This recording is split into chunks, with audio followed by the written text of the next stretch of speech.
आज हम कंटिन्यू करते हैं अपने ईएम स्पेक्ट्रम को और वही इंफ्रारेड से आगे बढ़ाते हैं। इंफ्रारेड हम पढ़ रहे थे पिछले लेक्चर में। इनको हीट वेव बोला जाता है। इनको क्यों हीट वेव बोला जाता है, क्या ये समझ में आ गया था? एक बार रिपीट कर दूं कि ज्यादातर चीजों में water molecule, CO2 molecule, NH3 molecule इन रेज को एब्जॉर्ब करते हैं। उनसे उनकी थर्मल एनर्जी बढ़ती है, जिनसे उनका टेम्परेचर बढ़ता है। उनका टेम्परेचर ज्यादा, सराउंडिंग का कम, तो एनर्जी जो टेम्परेचर डिफरेंस की वजह से बाहर निकलती है वो हीट के रूप में निकलती है। तो इसीलिए कहते हैं कि ऑब्जेक्ट गर्म हो गया, इसीलिए इन वेव्स को बोला जाता है हीट वेव। आ गया ना समझ में? ठीक है, फिर हम इस लाइन पे थे। आप अपनी बुक निकाले रखे, पेज नंबर 282। पेज नंबर 282 ये लिखा भी है बोर्ड पे कि 8 बजे सुबह क्लास होगी, वही हम अपनी कंटिन्यू कर रहे हैं। तो पेज नंबर 282 पे देखें कि हम इस लाइन पे थे कि infrared lamps are used in physical therapy. मैंने कल आपको एक एग्जांपल भी दिया था मेरा खुद का, और बताया भी था कि कहीं भी चोट लग जाती है तो हम सिकाई वगैरह करते हैं, तो वो भी इंफ्रारेड थेरेपी ही है, फिजिकल थेरेपी। उसके बाद infrared radiation also plays an important role in maintaining the earth's warmth और average temperature through the greenhouse effect. अगर इंफ्रारेड रेडिएशन नहीं होती, अगर ग्रीन हाउस इफेक्ट नहीं होता, तो धरती का टेम्परेचर मेंटेन ही नहीं हो पाता। जितनी रे आती सन की, अर्थ से रिफ्लेक्ट होके वापस चली जाती। अभी क्या हो रहा है, इंफ्रारेड कंपोनेंट अर्थ के एटमॉस्फेयर में एब्जॉर्ब हो रहा है। अभी इंफ्रारेड कंपोनेंट अर्थ के एटमॉस्फेयर में एब्जॉर्ब हो रहा है, तो उस वजह से ये जो अर्थ का जो टेम्परेचर है वो मेंटेन है, अपने एटमॉस्फेयर का जो टेम्परेचर इस वजह से मेंटेन है। अब इसमें एक वर्ड आया ग्रीन हाउस इफेक्ट। शायद मैं मान के चलूं या आपने पढ़ा हुआ है ग्रीन हाउस इफेक्ट क्या होता है क्या नहीं पहले? yes, क्या क्या होता है green house effect? It is a process, मैं बोल देता हूं, it is a process by which the thermal radiations, जो भी थर्मल रेडिएशन आ रही है जो एक प्लेनेटरी सरफेस से आएंगी, वो एब्जॉर्ब कर ली जाए एटमॉस्फेयर की ग्रीन हाउस गैसेज से, और फिर वो री रेडिएट कर दी जाए सभी डायरेक्शंस में। क्या मतलब? सनलाइट आई, अर्थ के टकराई, वो अर्थ से प्लेनेट की जो सरफेस है वहां से रिफ्लेक्ट होकर वापस चली। अब जो अर्थ का जो एटमॉस्फेयर है वो उसको एब्जॉर्ब करके री रेडिएट करता रहता है, और जो री रेडिएशन होगा उसका कुछ पार्ट वापस अर्थ की तरफ भी होगा, सरफेस की तरफ भी। तो एनर्जी वापस ट्रांसफर हो रही है सरफेस की तरफ और लोअर एटमॉस्फेयर की तरफ। मतलब यही है कि आप एनर्जी को बाहर नहीं जाने दे रहे हैं, इसी रिजल्ट को ग्रीन हाउस इफेक्ट बोलते हैं, और इसकी वजह से जो एवरेज टेम्परेचर होता है वो थोड़ा सा ज्यादा हो जाता है। मान लो सवाल आ जाए कि अगर अर्थ का टेम्परेचर, अगर अर्थ का एटमॉस्फेयर नहीं होता, तो क्या अर्थ का टेम्परेचर अब जो है उससे ज्यादा होता है उससे कम होता?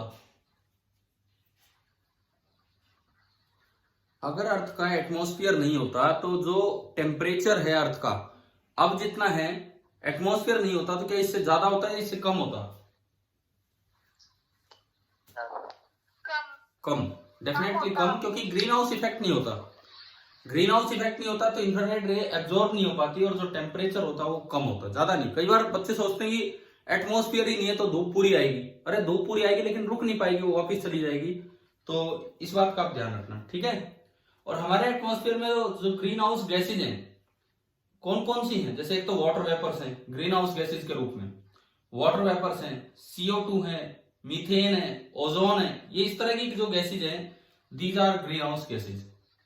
और क्लाउड्स भी कुछ ग्रीन हाउस इफेक्ट बनाने का काम करते हैं, ठीक है। आगे पढ़ते हैं इसमें। Incoming visible light, green house effect के बाद ये लिखता है इनकमिंग। आप लोग बुक खोल के बैठे हैं ना अपने पास, एनसीईआरटी?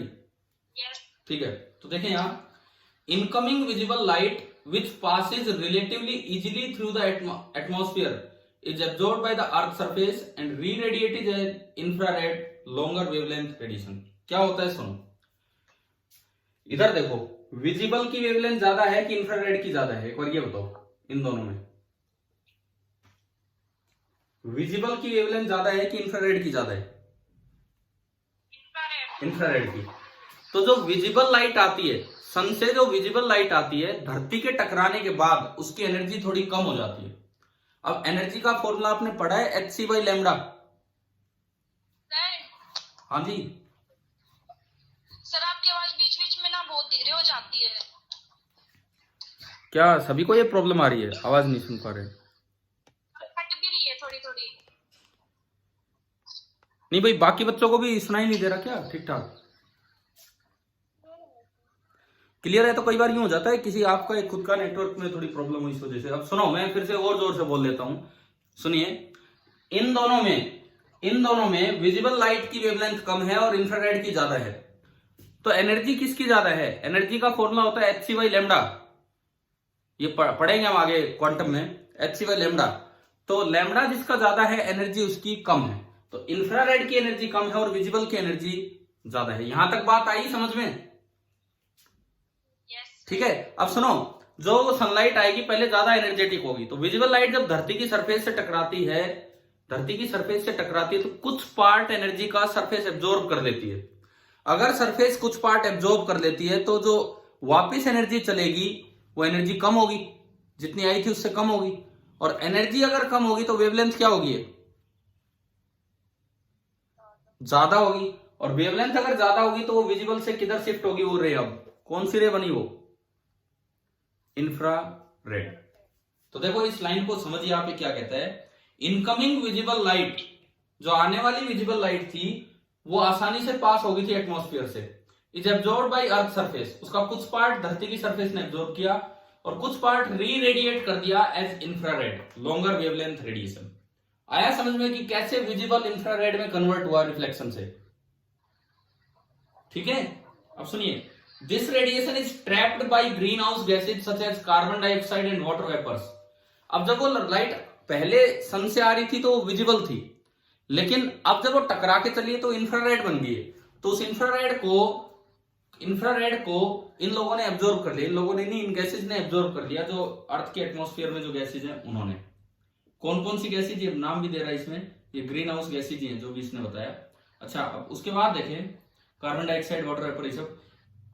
ये तो इसने समझाया कि अर्थ की वार्मथ मेंटेन करने के लिए, अर्थ का टेम्परेचर मेंटेन करने में इंफ्रारेड वेव्स काम आती हैं। उसके बाद infrared detectors are used in earth satellite both for military purpose and to observe the growth of crops. Infrared detector कैसे काम आता है? देखो सुनो, आधी बार अर्थ पे ना एक यूं लगा लो कि धुंध हो रही है, इस तरह का मौसम है सर्दियों में कि विजिबल ही नहीं है। कैसा होता है कि नहीं कि आप थोड़ा दूर से देखोगे तो विजिबिलिटी खत्म है धुंध में। हाँ भाई बताओ, सर्दियों में ऐसा होता है कि नहीं? थोड़ी सी दूर से भी विजिबिलिटी खत्म है, दिखता ही नहीं हमें कुछ। तो क्या होता है कि जो इंफ्रारेड रेडिएशन है वो हीट वेव्स है, जब वो कहीं आएंगी तो उस धुंध को थोड़ा छटाती चलेंगी और वहां से विजिबिलिटी बढ़ती चलेगी। तो ये लिखता है कि जो अर्थ की जो सैटेलाइट्स हैं, जो आपकी सैटेलाइट्स हैं, उनमें इन डिटेक्टर के तौर पे इंफ्रारेड वेव यूज की जाती है, मिलिट्री पर्पस के लिए भी और to observe the growth of crops. अब ये जो भी काम यहाँ पे दिए हुए ना, ये आपको याद रखने हैं, क्योंकि इनसे बाहर क्वेश्चन नहीं आएगा। यूजेस तो हो सकता है और भी हो, इनसे बाहर किसी एग्जाम में नहीं पूछा जाएगा। केवल जो लाइनें यहाँ लिखी है वही पूछते हैं क्वेश्चन में। अब पूछ लिया जाए कि भाई मिलिट्री पर्पस के लिए या to observe the growth of crops के लिए जो अर्थ सैटेलाइट है उनमें डिटेक्टर कौन सी वेव यूज करते हैं? तो इंफ्रारेड वेव यूज करते हैं। अब आता है सबसे अच्छा यूज जो हम सोच नहीं पाते हैं। हमें लगता है कि कुछ ऐसे यूजेज हैं जिनमें रेडियो या माइक्रोवेव यूज होगी। रिमोट कंट्रोल, टीवी का रिमोट कंट्रोल होता है, एसी का होता है, हर चीज का होता है आजकल। तो भाई आपने अगर पुराने टीवी देखे हो, पुराने टीवी में आपको ध्यान होगा कोई रिमोट कंट्रोल नहीं होता था, या पता नहीं आपने देखे कि नहीं देखे। उसी पे जाके कट कट कट वो बटन चेंज करना होता था, घुमाना होता था, तब जाके ये चेंज होते थे। ऐसा टीवी देखा है कि नहीं देखा है? नहीं देखा? तो पता नहीं, मुझे तो लग रहा है मैं पता नहीं कौन से काल का हूं। मतलब हम तो जब बचपन में थे तो इसी तरह का टीवी था। मुझे याद है हमारे घर पे 2 ही चैनल आया करते थे उसमें। उसको 4 पे कर दो तो DD1 और 7 पे कर दो तो DD2। और वो 2 चैनल भी ऐसे नहीं आते थे। 4 पे करके एंटीना ऊपर जाके एक तरफ कर आओ तो DD1 आता था, 7 पे करके एंटीना दूसरी तरफ कर आओ तो DD2 आता था, जिसको मेट्रो बोलते थे। बस यही होता था। लेकिन अब तो रिमोट कंट्रोल यूज होते हैं। तो रिमोट में कौन सी वेव जाती है? रिमोट से आप दबाते हो, कौन सी वेव जाती है जो वहां जाके असर करती है? ये भी हीट वेव होती है, ये भी इंफ्रारेड वेव होती है। समझ में आया? अब अक्सर अगर ये सवाल आ जाए तो बच्चा सोचता है, तुक्का भी मार के आएगा तो या तो रेडियो या माइक्रो, क्योंकि उन्हें लगता है कि ये कम्युनिकेशन या टीवी वगैरह में तो रेडियो या माइक्रो यूज होता होगा। जबकि टीवी के अंदर इंफ्रारेड एलईडी लगे होते हैं, इधर भी इंफ्रारेड डिटेक्टर्स होते हैं, उधर इधर से इंफ्रारेड वेव जनरेट होती हैं, वो जाती हैं रिमोट में। इंफ्रारेड एलईडी हम पढ़ेंगे आगे सेमीकंडक्टर वाले चैप्टर में। तो विजुअल एलईडी एक अलग चीज है, इंफ्रारेड एलईडी एक अलग चीज है, तो वो यूज होते हैं रिमोट कंट्रोल्स में या इस तरह के सिस्टम्स में। तो ये पढ़ लेते हैं हम यहां से आखिरी लाइनें। Electronic devices for example semiconductor light emitting diode, LED में इसी को बोल रहा हूं, लाइट एमिटिंग डायोड, ये हमारे सिलेबस का टॉपिक है सेमीकंडक्टर में। Also emit infrared and are widely used in the remote switches of household electronic system such as TV set, video recorder and hifi system. ये हाईफाई वैसे नहीं है, hi-fi ये कोई सिस्टम होगा पूरा। तो इन चीजों में जहां भी रिमोट कंट्रोल होगा वहां भी कौन सी वेव आपकी जनरेट हो रही होगी, इंफ्रारेड। तो ये एक सबसे नया यूज था आप लोगों के लिए कि भाई इंफ्रारेड या सेमीकंडक्टर्स में भी इंफ्रारेड का यूज होता है। चलो इंफ्रारेड के यूजेज आ गए समझ में? हाँ भाई, यस सर। ठीक है। इंफ्रारेड वेव्स के हमने सारे यूजेस देख लिए। एक बार आप बताओ, सबसे पहली बात ये हीट वेव है, क्यों है मैंने बता दिया, ठीक है। दूसरी बात for physical therapy, physical therapy के लिए हीट वेव है तो इसलिए पहला यूज आ गया कि हमारे अर्थ के एटमॉस्फेयर को गर्म करने का काम करती है, टेम्परेचर मेंटेन करवाने का काम करती है। दूसरी बात कि ये फिजिकल थेरेपी में काम आती है। तीसरी बात कि जो अर्थ सैटेलाइट्स हैं वो डिटेक्टर के तौर पे इंफ्रारेड वेव्स का यूज करते हैं। चौथी बात, जो इलेक्ट्रॉनिक डिवाइसेज हैं जिनमें रिमोट कंट्रोल होता है या हाईफाई सिस्टम्स होते हैं, इनमें भी आपका इंफ्रारेड वेव का यूज किया जाता है। तो अभी बताइए क्या इंफ्रारेड वाला पार्ट क्लियर है कि नहीं? ठीक है। एक और यूज मैं आपको बताता हूं जो यहाँ एनसीईआरटी में नहीं लिखा है। ट्यूमर एक गंभीर समस्या है। ट्यूमर का अगर अर्ली डिटेक्शन हो ना, जल्दी पता लग जाए हमें कि ट्यूमर है, तो इंफ्रारेड वेव से भी पता लग सकता है। In the early detection of tumour infrared waves are useful. लेकिन इतने एक्स्ट्रा यूजेज हमें याद नहीं करने चाहिए क्योंकि जो क्वेश्चन आते हैं वो इन्हीं तक सीमित होते हैं कि जो आपकी बुक में दी है एनसीईआरटी में वही सब बातें पूछी जाती हैं। चलो भाई, इंफ्रारेड वेव क्लियर हो गया, ठीक है। इसमें सबसे दो बातें जो सबसे इंपॉर्टेंट है, एक तो ये कि जो सन से विजिबल लाइट आती है टकराने के बाद जो अर्थ की सरफेस दोबारा जनरेट करके रीरेडिएट करके भेजती है, वो कौन सी लाइट बन जाती है? इंफ्रारेड। उसका रीजन आ गया समझ में, कैसे कैसे बनी, ठीक है। Yes sir. दूसरी बात, जो रिमोट स्विचेज होते हैं जिसमें हम रेडियो माइक्रो सोचते हैं, वहां भी कौन सी वेव यूज होती है? इंफ्रारेड, ठीक है। तो ये आपका हुआ इंफ्रारेड वाला पार्ट, शायद आपको क्लियर हो गया होगा। अब हम अगले पार्ट पे चलते हैं। इसके बाद इसमें इंफ्रारेड की जो मतलब अगर मैं रेंज बताऊं तो 700 नैनोमीटर से ये स्टार्ट होता है और नियरली 1 मिलीमीटर तक है। क्या मैंने कल यहां बताया था 400 से 700 नैनोमीटर, है ना? Yes sir. तो 700 नैनोमीटर से और 1 मिलीमीटर तक, 700 नैनोमीटर से आप आगे बढ़ोगे, भाई 700 नैनोमीटर कुछ मिलीमीटर है, बहुत थोड़ा सा मिलीमीटर है, नियरली 1 मिलीमीटर तक आप जाएंगे, या छोड़ो इतना भी हमें याद रखने की जरूरत नहीं है, 700 नैनोमीटर में थोड़ा ज्यादा होगा तो वो इंफ्रारेड रीजन है। चलिए अब अगले पार्ट पे चलते हैं। Next part is our visible light. Visible light, अब इसका तो क्या कहना, सबसे इंपॉर्टेंट पार्ट ये है हमारे लिए, सबसे ज्यादा इंपॉर्टेंट पार्ट ये है हमारे लिए विजिबल लाइट। कैसे भाई, हमें कुछ चीज नजर आ रही है, आप बोर्ड पे देख पा रहे हो, कौन सी लाइट की वजह से? विजिबल। तो ये तो मतलब ये तो वो चीज है जिससे हम अपने आसपास हमारे संसार में जो भी चीजें उनके बारे में इंफॉर्मेशन ले सकते हैं। और ये इसका रेंज हो गया 400 से 700 नैनोमीटर, उससे फ्रीक्वेंसी भी निकल सकती है। अब जैसे नीट 2019 वाला वो सवाल था तो उसमें सीधा यही पूछ रखा था कि ये इनके कुछ कलर दे रखे, इनमें सबसे बड़ी वेवलेंथ किसकी है? तो अगर आपको स्पेक्ट्रम याद भी है तो सीधा क्वेश्चन हो जाएगा रेड कलर की है। अब पढ़ लेते हैं, यहां से छोटा सा पैराग्राफ है विजिबल का। It is the most familiar form of EM waves. सबसे ज्यादा फेमिलियर फॉर्म यही है ईएम वेव की। It is the part of spectrum that is detected by human I. Human आई इसे ही डिटेक्ट कर पाती है और इसका एक रीजन है, हम लोग जैसे जैसे देखो, आप बायो के स्टूडेंट हो, स्पीसीज धीरे धीरे विकसित होती है, धीरे धीरे चीजें मॉडिफाई होती चलती हैं, और हम लोग, हमारी जो मतलब पीढ़ी है, पीढ़ी नहीं यार, जो क्या बोले इसको, जो स्पीसीज है, ह्यूमन स्पीसीज, ये सन के साथ साथ बढ़ी हुई है, सन के साथ साथ। अब सनलाइट का जो मेजर पार्ट है, बीच वाला पार्ट, इधर इंफ्रारेड इधर अल्ट्रावायलेट, जो बीच का पार्ट है वो है 400 से 700 नैनोमीटर।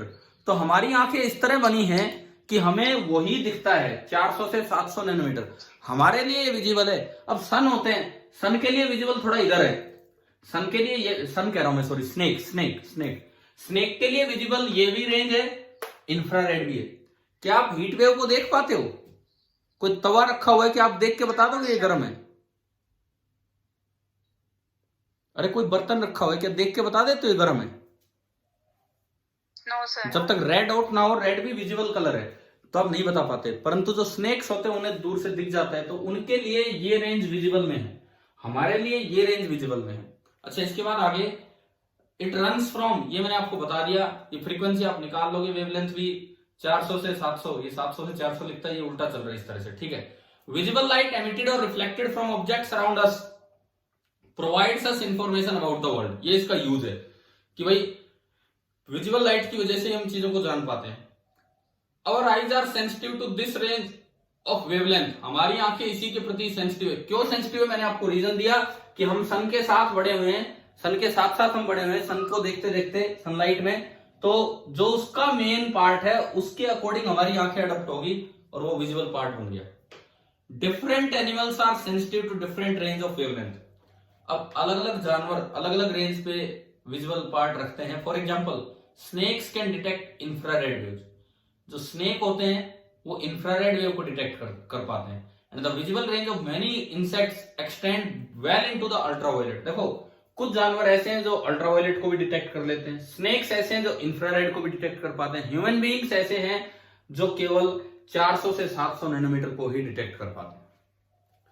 तो शायद विजिबल के बारे में तो बहुत है, इतनी सी बातें समझ में आ गया होगा, ठीक है।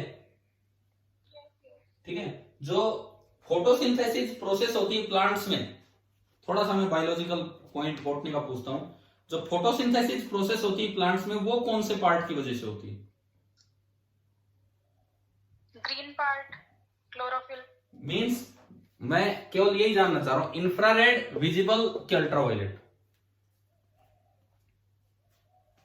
बताओ बताओ जल्दी बताओ, आपने बता दिया। विजिबल ही होती है सर। हाँ विजिबल, मतलब अगर ये सवाल आ जाए, जैसे आप बायो के स्टूडेंट हो, पीएमटी एग्जाम में इस क्वेश्चन आ जाए फिजिक्स में बनके, कि नीट एग्जाम में, कि जो फोटोसिंथेसिस प्रोसेस होती है उसमें सनलाइट का कौन सा पार्ट यूज होता है, और ये 3 आंसर दे रखे हो, तो कौन सा पार्ट यूज होगा?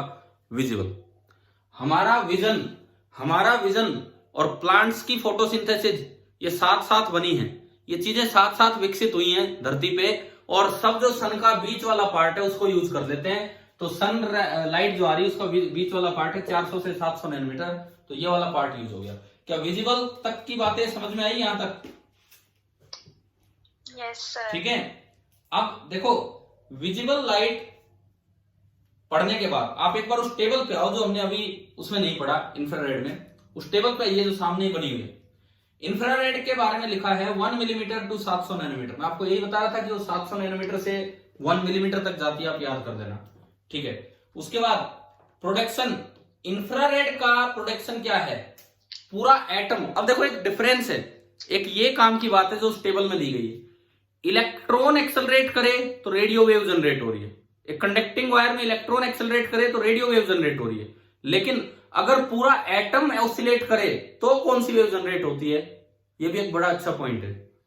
खाली एटम का, हाँ, खाली एटम का इलेक्ट्रॉन ऑसिलेट करे तो रेडियो वेव जनरेट होती है, पूरा एटम ऑसिलेट करे तो कौन सी वेव जनरेट होगी? इंफ्रारेड। तो जब कोई चीज गर्म होती है तो उसमें वाइब्रेशंस बढ़ जाती है, पूरा एटम वाइब्रेट करता है, तो इस वजह से वहां से इंफ्रारेड रे निकलती है, ठीक है।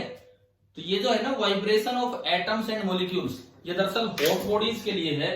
This is the vibration of atoms and molecules of hot bodies, क्योंकि उन्हीं में इतना वाइब्रेशन होता है कि जिससे ये इंफ्रारेड वेव जनरेट होती है। आप इसके आगे लिख सकते हो अपनी बुक में, vibration of atoms and molecules of hot bodies. और इसके डिटेक्टर के नाम याद कर लेना, thermopile, bolometer, infrared, photographic film. Just आप डिटेक्टर्स के नाम याद कर लेना कि इंफ्रारेड डिटेक्टर कौन है।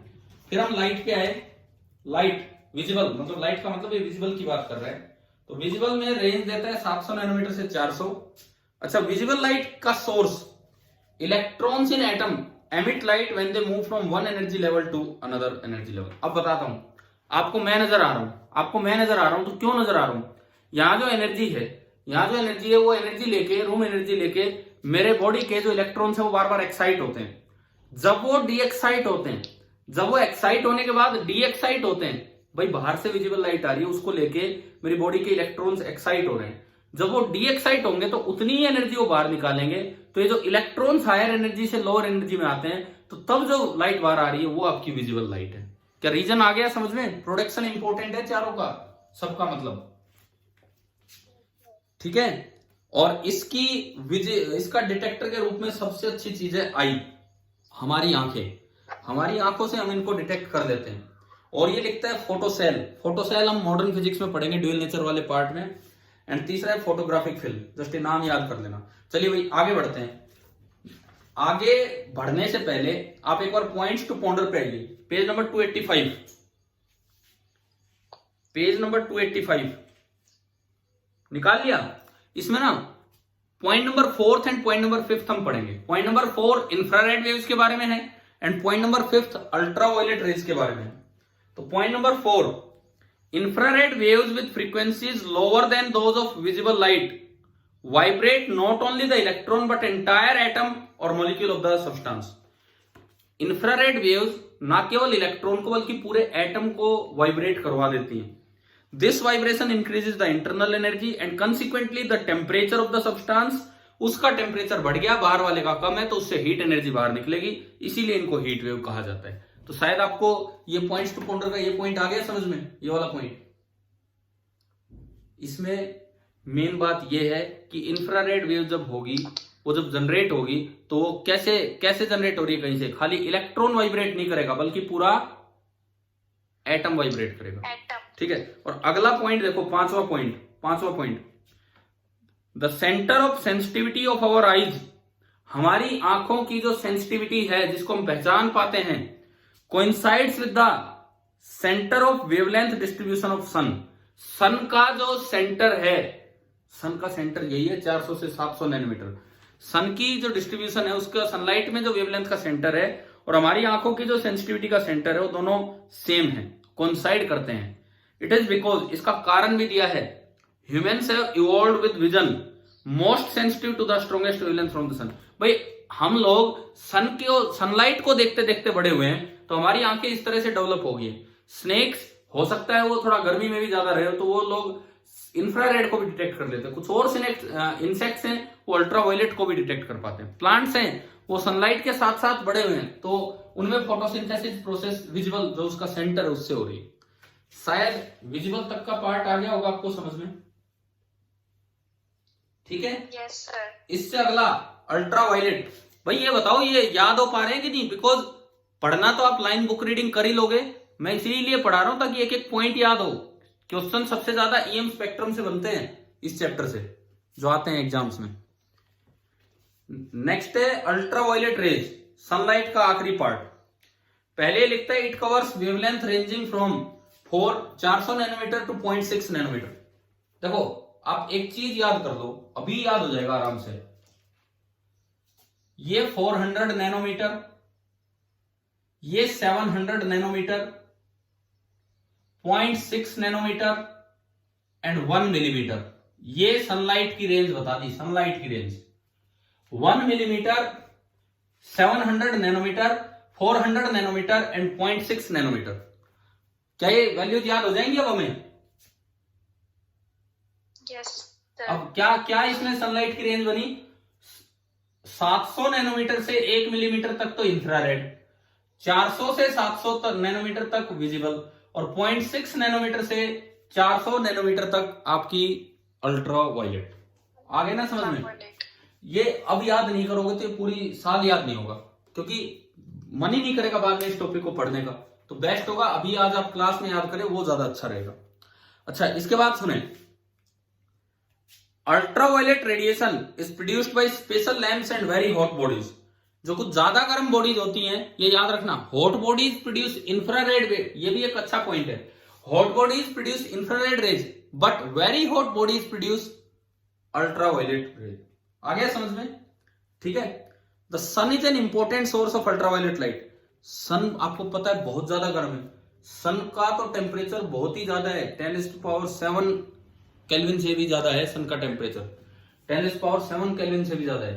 तो ये बहुत ज्यादा टेम्परेचर है, तो इसलिए वेरी हॉट बॉडी से अल्ट्रावायलेट रे जनरेट हो जाती है। The sun is an important source of ultraviolet light, but fortunately most of it is absorbed in the ozone layer in the atmosphere at an altitude of about 40 to 50 kilometre. अब atmosphere में पूछा जाए कौन सी gas है जो हमें ultraviolet rays से बचाती है, सन की अल्ट्रावायलेट रेज से बचाती है क्योंकि वो नुकसानदेह रेज है, कौन सी गैस है? ओजोन। और ये तो शायद आपने पढ़ रखा होता है, बचपन से पता होता है कि ओजोन लेयर है जो हमें बचा रही होती है। आपको पता होगा ना, ये कहते हैं कि बीच में ओजोन लेयर में एक होल हो गया है एंटार्क्टिका के आसपास, तो उससे नुकसान भी हो सकता है, कभी कहते हैं होल भरने भी लग गया है, देखते हैं आगे। But fortunately most of it is absorb, ठीक है ये तो हो गया। यूवी लाइट, यूवी मतलब ultraviolet light, in large quantities has harmful effects on human. फायदे से पहले नुकसान बताने लगा है कि बहुत भारी मात्रा में अगर यूवी लाइट आ जाए तो हार्मफुल इफेक्ट होता है हमारे ऊपर। क्या? Exposure to UV radiation induces the production of more melanin. भाई ये पढ़ा होगा आपने वर्ड बायो में कि नहीं? तो अगर ज्यादा यूवी रेडिएशन हमारी बॉडी पे आ जाती है तो ज्यादा मेलेनिन प्रोड्यूस होता है, causes tanning of the skin, इससे स्किन डैमेज होती है, इससे स्किन डैमेज होती है। UV radiation is absorbed by ordinary glass, hence one can not get tanned और सनबर्न अंडर ग्लास विंडो। भाई ये एक बड़ा इंपॉर्टेंट पॉइंट है, बड़ा इंपॉर्टेंट पॉइंट है। आप गाड़ी में बैठ के जा रहे हो और आपने ग्लासेस लगा रखे हैं, खिड़की मतलब ग्लासेस चढ़ा रखे हैं इस तरह से, तो क्या यूवी रेडिएशन गाड़ी में एंटर कर पाएगी? बताओ। नो सर, नहीं कर पाएगी, यूवी रेडिएशन नहीं कर पाएगी। तो यूवी रेडिएशन से बचने का सीधा तरीका ऑर्डिनरी ग्लास।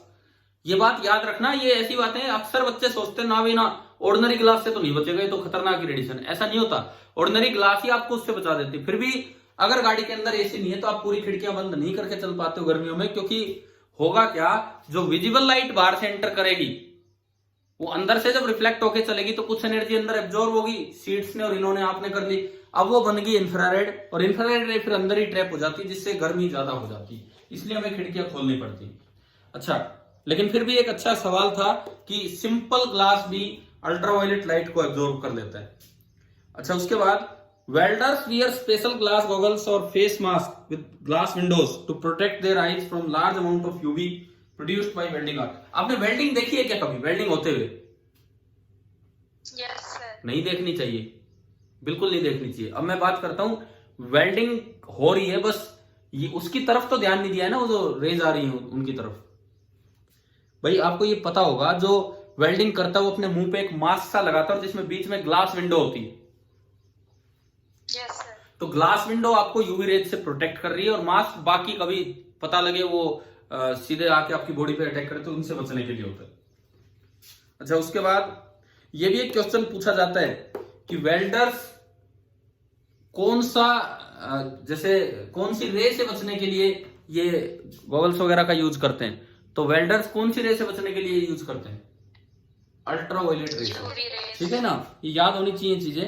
उसके बाद due to its shorter wavelength, UV radiations can be focused into very narrow beams for high precision applications such as LASIK, laser assisted in situ कैरो जो भी है यार, ये पढ़ते रहो, eye surgery, LASIK eye surgery. अब ये भी एक इंपॉर्टेंट यूज इसका आया कि लेसिक आई सर्जरी में कौन सी वेव यूज होती है?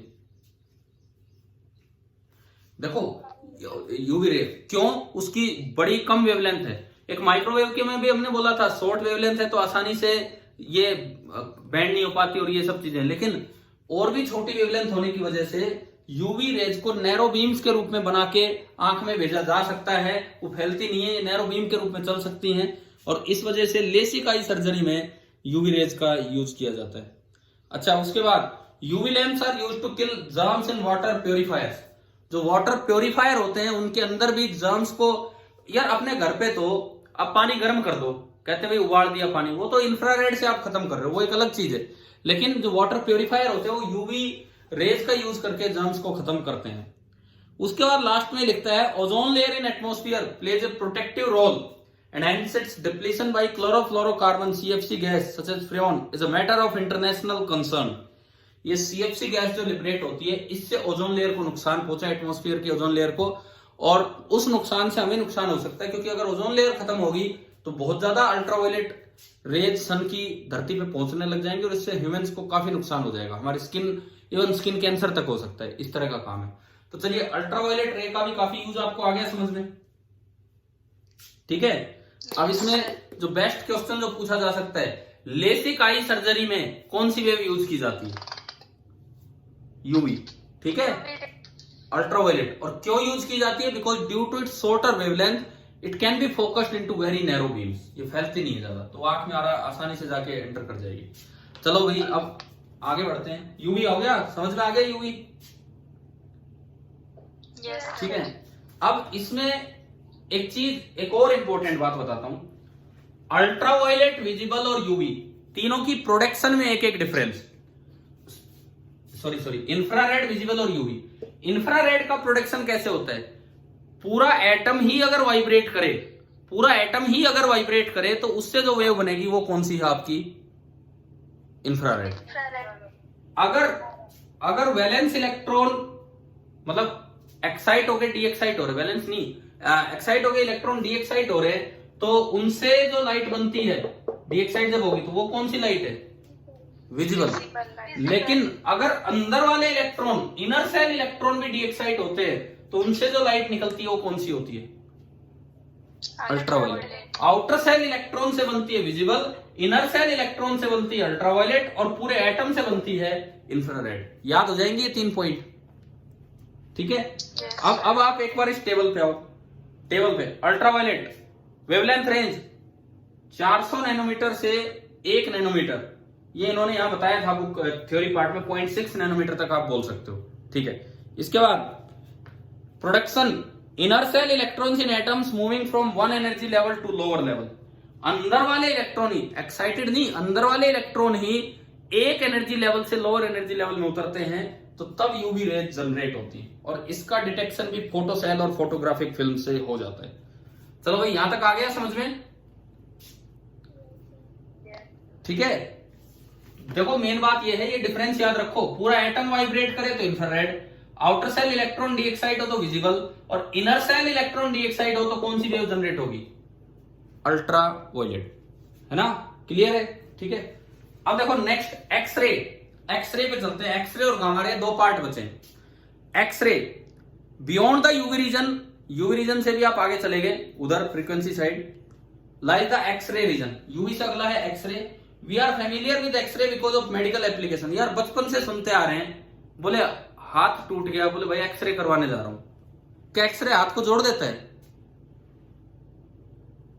नो सर, वो तो केवल एक डिटेक्टर के तौर पे काम आता है, एक्सरे केवल और इसका नाम एक्सरे इसलिए बना था, हम पढ़ेंगे मॉडर्न फिजिक्स में, एक क्लास लेंगे एक्सरे पे, मॉडर्न फिजिक्स में, अभी नहीं, तो उसमें पढ़ेंगे। इसका नाम एक्सरे इसलिए बना था, x stands for unknown.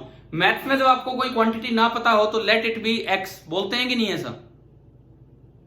Yes sir. तो ये शुरू में अननोन थी, आज एक एक चीज इसके बारे में पता है, बट नाम इसके माँ बाप एक्स रख गए तो एक्स ही रखा रहेगा, वो चेंज नहीं होगा। तो सुनो, beyond the UV region X-ray है। पहली बात, इसकी वेवलेंथ की रेंज 10 नैनोमीटर से 10⁻⁴ नैनोमीटर, लगभग 10 नैनोमीटर। अब देखो, ये तो हमने कहा था कि रेंज शार्प बाउंड्री नहीं है, 0.6 नैनोमीटर तक अल्ट्रावायलेट है, लेकिन थोड़ा इधर से स्टार्ट होगी एक्सरे, 10 नैनोमीटर, 10 नैनोमीटर से 10⁻⁴ नैनोमीटर तक ये जाएगी, 10 नैनोमीटर से 10⁻⁴ नैनोमीटर तक एक्सरे है। उसके बाद सुने, one common way to generate X-ray is to bombard a metal target with high energy electron. ये बात याद रखना, अगर आप एक मेटल टारगेट को बहुत हाई एनर्जी इलेक्ट्रॉन से बम्बार्ड करते हो तो इलेक्ट्रॉन डिसेलरेट होगा। बहुत हाई एनर्जी से इलेक्ट्रॉन आया, टकराया, तो उसकी स्पीड रुकी तो डिसेलरेट हुआ, और चार्ज अगर एक्सेलरेट करता है तो उससे ईएम वेव बाहर आएंगी। तो जब भी कभी मेटल टारगेट को हाई एनर्जी इलेक्ट्रॉन से एक्सेलरेट किया जाता है, बम्बार्ड किया जाता है, सॉरी, तो उनसे जो वेव निकलती है वो एक्सरे होती है, ठीक है। और एक्सरे के जनरेशन का एक तरीका हम समझेंगे रेडियो एक्टिविटी में। एक्सरे के जनरेशन का एक तरीका होता है के कैप्चर, के कैप्चर या इलेक्ट्रॉन कैप्चर। कई बार क्या होता है, न्यूक्लियस पता नहीं कैसे बैठे बैठे फर्स्ट सेल के इलेक्ट्रॉन को कैप्चर कर देता है। कई बार क्या होता है, न्यूक्लियस बैठे बैठे फर्स्ट सेल के इलेक्ट्रॉन को कैप्चर कर लेता है। अब फर्स्ट सेल में वैकेंसी होगी तो सेकंड वाला उतर के फर्स्ट में आएगा। अभी बताओ समझ में आ रहा है? तो उस दौरान भी जो वेव बाहर निकलती है वो एक्सरे होती है। तो एक्सरे के जनरेशन के दो तरीके, या तो मेटल टारगेट से आके हाई स्पीड इलेक्ट्रॉन टकराए और डिसलरेट होंगे तब एक्सरे जनरेट होगी, या फिर के कैप्चर से होंगी। अच्छा, इसका यूज एक तो डायग्नोस्टिक टूल इन मेडिसिन, एक तो डायग्नोस्टिक टूल मतलब हाथ टूट गया नहीं टूटा, हड्डी में क्या नुकसान है वो, and as a treatment for certain form of cancer. अगर हल्के कैंसर होते हैं तो उनको एक्सरे से ठीक भी किया जा सकता है। ये इसका यूज है। अब बिकॉज एक्सरे डैमेज और डिस्ट्रॉय लिविंग टिश्यू एंड, हाँ जी, बिकॉज एक्सरे डैमेज और destroy living tissues and organisms, care must be taken to avoid unnecessary और ओवर एक्सपोजर। हमें बहुत ज्यादा एक्सरे के संपर्क में नहीं आना चाहिए। एक्सरे के बारे में एक बात याद रखना, X-rays are absorbed by atmosphere. ये एक इंपॉर्टेंट पॉइंट है, आप याद रखना, X-rays are absorbed by atmosphere. हमारा एटमॉस्फेयर एक्सरे को बहुत ज्यादा एब्जॉर्ब करता है। ठीक है, लिख लो चाहे अपनी बुक में कहीं भी, ये इंपॉर्टेंट पॉइंट है, यूज हो जाता है। X-rays are absorbed by the atmosphere. और अब आते हैं आखिरी रे पे, गामा रे। एक बार टाइम देख के बताओ कितना बचा है मीटिंग का, बताओगे कितना टाइम बचा है? 2 मिनट है सर। तो सुनो, लास्ट है गामा रे और मैं इसके बाद क्लास कंटिन्यू करूंगा। ये एक बार ईएम स्पेक्ट्रम इस क्लास में पूरा हो रहा है, फिर कुछ और चीजें हम पढ़ेंगे, चाहे तो 5 मिनट के गैप के बाद। Gamma rays they lie in the अपर, इसमें बच्चे कितने गर्भित इस क्लास में? 15। ठीक है, चलो ठीक है ठीक है। गामा रेज सुनिए, they lie in the upper frequency range, सबसे highest frequency range gamma range है। इनकी वेवलेंथ 10 की पावर -10 से 10 की पावर -14 तक जा रही है, आप याद करेंगे। This high frequency radiation is produced in nuclear reaction. जब हम रेडियो एक्टिविटी पढ़ेंगे तो वहां alpha decay, beta decay, gamma decay तीनों हम पढ़ेंगे, तो वहां समझ में आएगा कि एक्साइटेड न्यूक्लियस, एटम के इलेक्ट्रॉन की बात नहीं कर रहा मैं, एक्साइटेड न्यूक्लियस जब डी एक्साइट होगा तो वहां पे जो वेव जनरेट होंगी वो आपकी गामा रे होंगी। याद हो जाएगी ये चीज, एक्साइटेड न्यूक्लियस जब डी एक्साइट होगा तो वहां गामा रे जनरेट होंगी। And they are used in medicine to destroy cancer cells. ये युवराज सिंह और इनका इलाज हुआ कैंसर से, ये सब गामा थेरेपी के थ्रू ही होता है। इवन बॉडी के सारे मतलब कितना बाल उड़ जाते हैं, सब कुछ जल जाते हैं, देखा होगा आपने कभी फोटो वगैरह उनकी, है ना। और गामा रेज में यही सब नीचे लिखा, पढ़ लेना, इनके रेडियो एक्टिविटी ऑफ न्यूक्लियस से और यहां से। चलो भाई ये बताओ, ईएम स्पेक्ट्रम तक का पॉइंट आ गया समझ में पूरा? क्या ईएम स्पेक्ट्रम हमें याद हो गया ना, क्या है क्या नहीं? अभी हम अगले लेक्चर में 5 मिनट बाद अगले लेक्चर में एक तो सीपीपी कवर कर रहे होंगे थोड़ा, अगर आपको इसमें डाउट हो तो, और प्लस कुछ और चीजें हम पढ़ रहे होंगे यहाँ पे जो भी है। ठीक है, आप सभी अभी रीज्वाइन करेंगे और मैं दोबारा आपको लिंक भेजूंगा 5 मिनट में। चलिए ठीक है, कितने टाइम बाद करना है रिजॉइन? 5 मिनट बाद ही। अब मैं उस पर टाइम आ जाएगा आपका। ठीक है सर। ठीक है, ठीक है सर। चलो ओके बाय।